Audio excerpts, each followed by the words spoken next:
우리 아무것도 없는 자 같으나라는 제목으로 하나님 말씀 같이 나누도록 하겠습니다. 우리 신앙생활을 하다 보면요, 우리 그리스도인에게는 이 두 가지 문장이 존재합니다. 하나는 하나님 감사합니다라는 고백이 있고, 또 하나는 가슴에 묻고 있는 문장인데요, 잘 표현을 하지 않아요. 그것은 하나님 섭섭합니다라는 그런 문장입니다. 나 자신은 어떤가 한번 생각해 보셨으면 좋겠습니다. 나는 감사합니다, 그러니까 아니면 섭섭합니다일까요? 두 가지의 고백 중에서 우리에게 존재하는 것이 있는데 그것을 영성이라고 합니다. 영성은 이 하나님의 말씀을 나의 속에 내면화하는 그런 과정인데요, 그런 영성의 역할은 섭섭합니다라는 생각을 굴복시켜서 감사합니다, 찬송합니다라고 바꾸는 것이 바로 우리의 영성의 역할입니다. 또 이 둘이 하나가 되는 것이 우리의 신앙이고 이것이 영성인데요, 오늘 읽은 우리 룻기서 보면요, 룻기는 1장에 보면은 슬픔과 절망으로 시작을 합니다.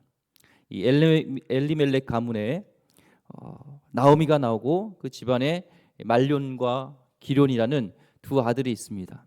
그런데 모압 땅에 갔다가 이방 여인들과 결혼을 했는데 10년 만에 그 집안에 있는 남자 엘리멜렉을 비롯한 말론과 기론 남자들이 다 죽습니다. 룻기 1장은 10년 동안 일어났던 그 인생, 나오미의 인생을 얘기하고 있습니다.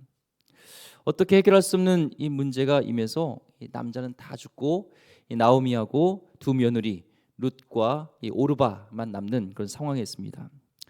우리 삶도 그럴 수 있죠. 우리도 외부적으로나 내부적으로나 나타나는 우리의 고난이 있습니다. 그 고난으로 인해서 이길 수 없는 절망과 비극이, 또한 그 고통이 우리에게 엄습하게 되고 우리는 그 속에서 직면할 수가 있습니다. 그렇지만 우리는 감사할 게 있는데 그것은 룻기서는 1장에 있는 절망, 비극으로만 끝나지 않고 바로 챕터 2, 3, 4, 2장, 3장, 4장이 있다는 겁니다. 우리 인생에도 절망이라는, 비극이라는 1장만 있는 것이 아니라 우리에게 2장, 3장, 4장이 있다는 것입니다. 1장의 끝자락의 내용은요, 모든 남자가 죽었을 때 나오미가 두 며느리에게 부탁합니다. 너희가 젊었으니까 모압 땅에서 정착해서 다른 사람과 결혼해서 살아라 할 때 이 오르바는 그렇게 하기로 정착하기로 하고 룻이라는 그 며느리는요 그렇지 않기로 결심합니다. 끝까지 어머니를 쫓아가겠습니다 라고 1장 16절에 이렇게 고백합니다. 룻이 이르되 내게 어머니를 떠나며 어머니를 따르지 말고 돌아가라. 강권하지 마옵소서. 어머니께서 가시는 곳에 나도 가고 어머니께서 머무시는 곳에서 나도 머물겠나이다. 어머니의 백성이 나의 백성이 되고 어머니의 하나님이 나의 하나님이 되시리니. 그녀의 고백은 참 감동적입니다. 어머니가 우리에게 믿음을 가르쳐 주지 않았습니까? 하나님을 몰랐던 여인인데요, 고백하기를 어머니의 하나님이 나의 하나님이 되고 어머니 백성이 나의 백성이 된다라고 고백합니다. 한마디로 저는 하나님을 떠나서는 못 삽니다. 저는 하나님 믿고 살겠습니다라는 고백이에요. 룻은 모태신앙도 아니고 어렸을 때부터 믿었던 것도 아니지만 늦게 어머니로 인해서 하나님을 믿었지만 이 고백이 참 아름답고요, 믿음이 충만했던 것을 보게 됩니다. 이제 나오미는요 룻을 데리고 이제 베들레헴 고향 땅으로 돌아오게 됩니다. 10년 만에 돌아왔는데 사람들은 뭐라고 할까요? 웅성웅성 하겠죠. 잘 돼서 온 게 아니라 금이황향이 아니기 때문에 웅성웅성 하는데 당신은 나오미 아닙니까? 라고 얘기를 합니다. 이 나오미란 뜻이 달달한 뜻이요. 그러니까 인생이 달아야 되는데 좋아야 되는데 그렇지 않아요. 나오미는 나를 나오미라고 하지 마십시오. 나는 말하라 그러십시오. 말하면 쓰다라는 것은 말하의 쓴물처럼 내 인생은 씁니다. 고난과 절망과 그런 비극이 있는 나의 인생입니다 라고 얘기를 합니다. 한마디를 더 합니다. 베들레헴을 떠날 때는 풍족하였는데 이제 돌아올 때 보니까 하나님이 나로 빈손되게 해서 돌아오겠습니다 라는 고백을 합니다. 똑같은 상황이지만 롯의 고백과 이 나오미, 어렸을 때부터 모태신앙이었던 나오미의 고백이 다릅니다. 그 마음속에는 은근히 하나님에 대한 원망이 있습니다. 나오미는 하나님에 대한 원망, 이런 모든 상황 속에서 하나님이 나를 이렇게 만드셨다라는 섭섭함의 표현이 나오미의 고백 속에 있습니다. 아무것도 가진 게 없다라고 얘기합니다. 나는 아무것도 가진 게 없습니다. 아무것도 없습니다. 겉으로 볼 땐 그렇죠. 다 잃어버렸기 때문에 아무것도 없습니다. 여러분은 어떻습니까? 살아가면서 나의 신앙이 그런 하나님에 대한 섭섭함입니까? 낙심입니까? 절망입니까? 아니면 룻과 같이 나는 하나님을 끝까지 믿겠습니다 라는 그런 반응입니까? 오늘 2장은요 은혜의 장입니다. 1장의 절망과 그런 비극만이 아니라 이제는 챕터 2는 2장은 우리에게 주시는 은혜의 초대장입니다. 2절에 보니까 룻은 시어머니에게 이제 먹을 것을 주우러, 이삭을 주우러 나가겠다고 얘기를 합니다. 2절 말씀에 오늘 본문에서요. 모압 여인 룻이 나오미에게 이르되 원하건대 내가 밭으로 가서 내가 누구에게 은혜를 입으면 그를 따라서 이삭을 주겠나이다 하니 나오미가 그에게 이르되 내 따라 갈지어다 하매. 이때 나오미가요 나 이삭 죽겠다 하니까 내 따라 잘 다녀와라 그런 얘기를 합니다. 이삭 줍는 일은요 좋은 일일까요? 큰 일일까요?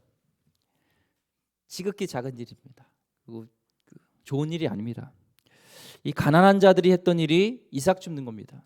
그래서 내 모퉁이에 있는 밭에 떨어진 이삭을 줍지 마라. 그것은 고아와 과부와 객과 그런 가난한 자들이 먹게끔 하나님께서 레위기와 신명기 이제는 가나안 땅에 가서 너희가 이렇게 살아야 되는데 가난한 자, 약한 자, 소외된 자를 위해서 내 모퉁이에 떨어졌던 이삭은 줍지 마라 했던 것이고 그에 대한 수혜의 대상이 바로 이제는 이 나오미와 룻의 가족인 거예요.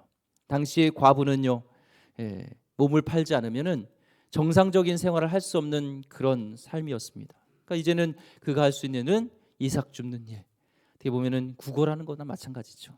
그런 인생, 하찮은 것, 지극히 하찮은 그런 것을 해야 되는 그 상황입니다. 그런데요, 그 지극히 하찮은 그 일이요, 이 인생을 바꾸게 되는 결정적인 일을 하게 됩니다. 레위기 19장 24장에 보면은 곡식을 거두고 집으로 들어오는데 깜빡하고 이 볕단을 그 밭에다가 놓고 온 거예요. 한 볕단을요. 그럼 그것도 하나님은 가지고 오지 말라고 합니다. 왜요? 가난한 자를 위해서, 홀로 된 여인들을 위해서 그냥 놔두라. 그는 하나님의 이 배려였습니다. 룻은 아직 젊은 여인입니다. 근데 이제 이삭 주우러 추수하는 곳에 갑니다. 절대 자랑스러운 일은 아니었습니다. 사람들은 다 알았어요. 저 이삭을 주고 간 자는 고아다. 저 이삭을 줍는 여인은 과부다. 어떤 그런 계기다. 어려운 사람인 것을 알았습니다. 그런데 할 수 없이 내가 할 수 있는 일 최선이 바로 그 이삭 줍는 일이기에 이 여인은 그것을 하러 어머니를 또 위해서 그렇게 그 일을 부끄러운 일이지만 하게 됩니다. 그런데 그 일을 통하여서 하나님은 일상 속에 그런 하찮은 일을 통하여서 어머니를 위해서 했던 일, 작은 일이지만 그를 통해서 하나님은 상상할 수 없는 선물을 감춰두고 계셨습니다.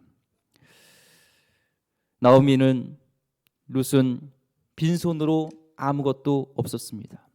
그런데 어떤 일이 일어나냐면 오늘 3절 말씀에 보니까 룻이 가서 베는 자를 따라 밭에서 이삭을 줍는데 우연히 엘리멜렉의 친족 보아스에게 속한 밭에 이르렀더라. 이 원어에는 없는데 한국말에만 있는 것이 있습니다. 그것이 뭐냐면 우연히라는 단어예요. 우연히. 이삭 주러 갔는데 우연히 자기도 모르게 간 거예요. 이 한국말에는 우연이 있지만 예수 믿는 우리에게는 우연이라는 건 없습니다. 우리는 하나님의 다 섭리예요. 우리는 우연히 일어난 일 같지만 우리 일상 속에서 일어나는 것이 우연한 것 같지만 그곳에서 하나님의 은혜가 있고 하나님의 계획과 하나님의 섭리가 있었던 것입니다. 하나님의 섭리로 간 곳이 어디냐면 바로 자기 시아버지 엘리멜렉의 친족 보아스의 사람의 밭에 도착하게 된 거예요. 알고 간 게 아니에요. 그냥 자기는 일상적인 삶 가운데 그 행동을 했던 것이고 자기가 해야 될, 어머니를 위해서 해야 될, 자신을 위해서 해야 될 가장 이제 해야 될 지극히 작은 것이 이삭 줍는 것이라 그것을 한 것뿐이었습니다. 이스라엘 사람들에게는요, 친족을 도울 그 의무가 있습니다. 또한 돕지 않을 자유도 있습니다. 그것을 고엘 제도라고 합니다. 고엘 제도는 상대방의 우리 친족 중에 잃어버린 것을 다시 찾게 해준 것, 그의 재산을 잃어버렸던 것을 빚이 있으면 대신 갚아줘야 될 그 책임을 지게 하는 것이 바로 고엘 제도였는데요. 이 영어로는 리디머라고 합니다. 한국말로는 구속자입니다. 이 친족의 어려움을 대신 내가 값을 지불하고 구속해 주는 것입니다. 보아스는 나중에 룻의 남편이 됩니다. 하나님께서는 지금 룻이라는 여인에게 배려해주고 섭려해주고 있는 것이에요. 남편의 아버지, 그러니까 시아버지 시대에서 가장 가까운 친족 중에 한 사람을 이삭을 줍다가 만나게 해주시는 하나님의 놀라운 섭리가 있습니다. 이 엘리멜렉의 가문의 구속자가 바로 이 보아스입니다. 잃어버린 재산을 구해줄 수 있는 자가 보아스입니다. 우리도 살다 보면요, 실수했을 때가 있습니다. 우리의 죄를 졌을 때 우린 반드시 그 대가는 심판에 이르러야 됩니다. 그런데 우리의 죄에서 온전히 구속해주는 분이 계신데 그분이 바로 예수 그리스도이십니다. 룻기서 안에는요, 그래서요, 복음이 감춰져 있습니다. 절망 속에 밭에 나갔는데 그 밭에 소망을 감춰 놓으시고 기다리고 계시는 하나님이란 단어가 여기 안 나와 있지만 그 하나님이 있습니다. 우리 하나님은요, 우리 인생 가운데 보이시진 않지만 하나님의 섭리로 감춰 놓으신 것들이 있습니다. 잘 감춰 놓으세요. 죽음 속에서 영원한 생명을 감춰 놓으시고 절망 속에서, 비극 속에서 하나님의 소망을 감춰 놓으십니다. 우리는 힘들 때 아무것도 하지 않고 가만 포기해버린 것이 아니라 내가 할 수 있는 그 현장 속에서 최선을 다하는 것이 우리에게 필요한 것입니다. 그것은 바로 오늘 우리에게 주어진 작은 일에 성실한 거예요. 하나님은 우리의 일상 속에서, 작은 일 속에서, 우리 삶 속에서 하나님은 역사하시고 함께 하시는 것을 보게 됩니다. 그 밭에 이제 챕터 2가, 우리 인생 2가 있는 거예요. 힘들 때 우리는 낙심하지 말고요, 우리가 할 수 있는 지극히 작은 일, 이삭 줍는 일을 다시 시작하시기 바랍니다. 멈춰져 있던 나의 일상에 그것을 좌절과 낙심으로 멈추지 말고 다시 시작하는 겁니다. 보아스가요, 룻을 보고 누구냐고 신하에게 물어봅니다. 그녀는 신실하고 나옴이라는 그런 며느리라고 굉장히 좋은 년이라는 그런 칭찬을 하게 됩니다. 룻기서 2장 11절 말씀에 보아스가 그에게 대답하여 이르되 내 남편이 죽은 후로 내가 시어머니에게 행한 모든 것과 내 부모와 고국을 떠나 전에 알지 못하던 백성에게로 온 일이 내게 분명히 알려졌느니라. 보아스는 룻을 만나서 너가 어떻게 시어머니에게 했는지를 분명히 들렸느니라 얘기를 합니다. 룻이 어렵고 힘들지만 그는 어머니에게 성실하였고 삶 속에서 그는 부지런하였고 근면하였고 그 모든 선행들이, 그의 삶이 사람들에게 다 알려져서 그것이 많은 사람들에게 칭찬이 되었던 것을 보게 됩니다. 보아스에게만 들렸다고 생각하지 않습니다. 이 일이 많은 사람들에게 들린 겁니다. 사람은 몰라도요, 우리 주님은 우리 삶은 아십니다. 우리가 어떻게 사는지 주님은 다 아세요. 그리고 보아스는요, 뜻밖의 놀라운 은혜를 베풉니다. 종들을 시켜서 이 여인을 건드리지 못하도록 보디가드를 이렇게 붙여줍니다. 그리고 이삭을 더 많이 떨어뜨리려고 합니다. 그럼 마지막에 이삭을 주운 후에 이제는 시어머니에게 갖다 주라고 많은 양의 곡식까지 주는 그런 은혜를 베풉니다. 이 룻이 그날 경험했던 것은요, 이 은혜는요, 우리는 작은 기쁨이라고 이렇게 표현하고 싶습니다. 우리는 힘들 때요, 대박을 구하지만 대박을 구하지 마시고, 가난하고 어려울 때, 힘들 때 우리는 대박을 구하면 안 됩니다. 작은 기쁨을 구하시기 바랍니다. 룻이 기뻐하는 일은요, 집안이 풀렸거나 녹도가 당첨된 것이 아니라 그날의 이 룻은 은혜를 입었습니다. 이삭을 줍다가 작은 기쁨을 누렸습니다. 우리 신앙인은요, 대박을 꿈꾸는 것자가 아니라 일상 속에서 나의 성실함을 통해서 하나님이 주시는 작은 기쁨을 누릴 줄 알아야 됩니다. 주기도문에도 우리에게 일용할 양식을 구하라고 하였지 1년치 양식을 구하지 말라고 했습니다. 구하면 안 됩니다. 1년치 양식을 구하면요, 우리에게는 불행이 있고 만족이 없습니다. 그러나 일용할 양식, 하루의 떡을 구하는 자는요, 우리 삶 가운데 감사가 넘치게 될 수 있습니다. 예수님은 우리의 심령에 심어주고 싶은 것은 감사하는 삶입니다. 일용할 양식을 주심에 작은 기쁨에 우리는 감사할 수 있는 그 삶은요, 우리를 놀랍게 우리를 변화시킵니다. 롯의 인생에 상상할 수 없는 더 큰 것이 기다리고 있는지 롯은 몰랐습니다. 롯이요, 이 모든 이야기 스토리를 가지고 이제 시어머니에게 갑니다. 시어머니가 변합니다. 이 섭섭해 있던, 하나님께 섭섭해 있던 나오미가요, 롯이 보아스를 만나서 일어난 일, 그것을 다 듣고 깨닫게 됩니다. 아, 하나님이 역사하고 계시구나. 하나님은 아무것도 일하지 않고 나에게 비극과 절망만 준다고 생각했는데 하나님이 일하시고 계시구나. 하나님이 내 며느리를 통하여서 일하시고 계시구나. 며느리를 쓰시겠구나 라는 것을. 모태신앙은요, 헤매고 있어도 모태신앙이에요. 못하는 것 같지만 하나님의 역사하심을, 또 하나님이 주신 말씀이 있으면 깨달아요. 이 라오민 모태신앙이라서 하나님의 역사하심을 못 봤지만 이제는 깨닫고 변화되는 것을 보게 됩니다. 결국 이제는 보아스에게 가라고 하고요, 보아스와 룻은 결혼하게 됩니다. 가장 가까운 친족이 더 있는데 그 친족이 그 권리를 벗어내는 것이 신발을 벗어주고 침을 뱉는 일을 하게 되죠. 룻과 이제 보아스는 결혼하는 것. 그의 보아스는 이 집의 빚을 감당하고 구속을 하게 됩니다. 놀라운 것은요, 이 룻기 4장에서 룻과 보아스가 아이를 낳습니다. 1장에서는 죽는 이야기가 나옵니다. 절망이 나옵니다. 비극이 나타납니다. 4장은요, 생명을 낳는 이야기가 나오고요. 우리 인생은요, 룻기 1장만 있는 것이 아닙니다. 우리 인생은 룻기 2장, 3장, 4장이 있습니다.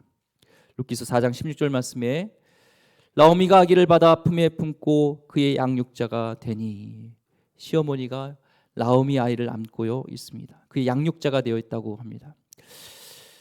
NASB 버전 보니까 자기 아이인 것처럼 마치 그 아이를 안고 기뻐한다는 그런 표현이 있습니다.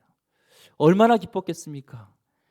남자가 다 죽고 인생에 소망이 없는 나오미 인생 가운데 이제는 빈손에서 하나님이 주시는 기쁨으로 충만해진 것을 보게 됩니다. 만약 나오미가요, 1장 속에서 고통당할 때, 절망 속에 있을 때, 비극 속에 있을 때 4장에서 주시는 하나님을 볼 수 있다면 절대로 하나님을 원망하지 않았을 것입니다. 우리 인생은요, 룻기 1장 속에 살고 있지만 우리 삶 가운데는 하나님이 계획해 놓으신 2장과 3장, 4장이 있다는 것입니다. 하나님의 또 다른 계획이 있음을 알았다면 나오미는 베들레헴에 돌아올 때 하나님이 나를 빈손으로 오게 했다라는 말을 하지 않았고, 오히려 감사와 찬송을 부르면서 하나님이 행하실, 눈에 보이지 않지만 역사하고 계신 하나님의 놀라운 일들을 그는 찬양하며 감사하며 나갔을 것입니다. 룻기는요, 고난당할 때 우리는 믿음의 만원경이 필요하다는 것을 보게 됩니다. 우리는 고난을 당할 때 믿음의 만원경이 아니라 믿음의 현미경을 봅니다.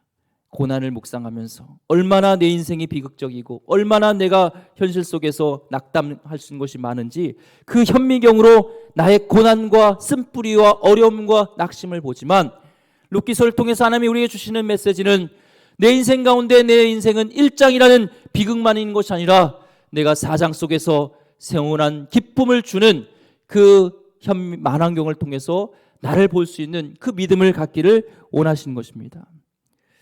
고난한 시간에 2장과 3장, 4장을 보는 믿음의 만환경을 들길 바랍니다. 룻이 낳은 아들의 족보가요, 나오는데요. 어디까지 나오냐면 다윗까지 나오고, 마태복음에 보면 그 다윗은 만왕의 왕이신 예수님과 연결되는 예수님의 족보에 오르는 놀라운 축복이 일어나게 됩니다.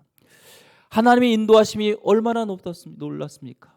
그 비극의 절망 밑바닥에서 예수님을 태어나는 그 족보의 반열로 오르는 하나님의 놀라운 역사를 보게 됩니다. 이스라엘 사람들은요, 이방 사람들을 싫어합니다. 개대집합니다. 손가락질합니다. 이 룻은 이방 여인이었어요.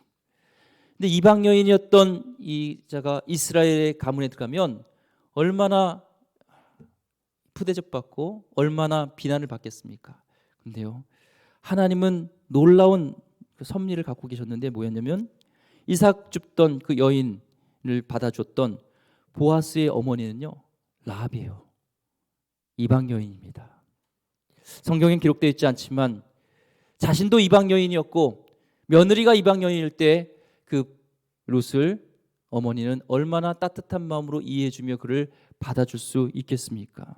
배척하지 않고 아마 분명히 그를 껴안아주고 사랑해줬을 것입니다. 이방 여인에게 이방 여인 시어머니를 준비해 놓으신 하나님의 섭리와 하나님의 구체적인 배려를 우리는 또한 보게 됩니다. 룻과 나오미 인생에서 주어는 누구입니까? 룻입니까? 나오미입니까? 우리 성도님들 힘들죠? 아무리 힘들어도 잊지 마시기 바랍니다. 우리 인생의 주어는 하나님이십니다. 우리 인생의 주인이 하나님이 될 때 우리 삶을 돌보고 계실, 우리 가정을 돌보고 계실 우리 삶의 주인이 하나님이라는 것을 우리가 인정하고 나갈 때 우리에게 실패한 것 같은 그 인생 가운데서도 고엘이 되어주셔서 우리를 구원해 주시고 구속해 주시고 우리를 변화시킬, 건져 주실 우리 주님을 찬양하게 될 줄 믿습니다.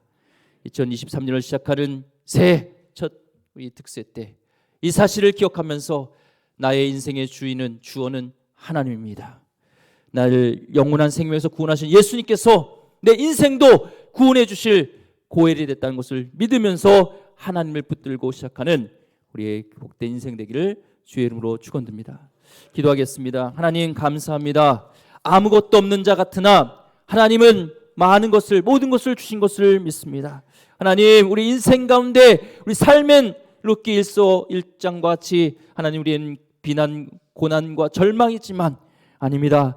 주님이 살아계시고 주님이 나와 함께 하시기에 우리는 챕터 2가 있고 3이 있고 4가 있다는 것을 믿으며 하나님 나가게 하여 주시옵소서. 귀하신 예수 그리스도 이름으로 기도드립니다. 아멘.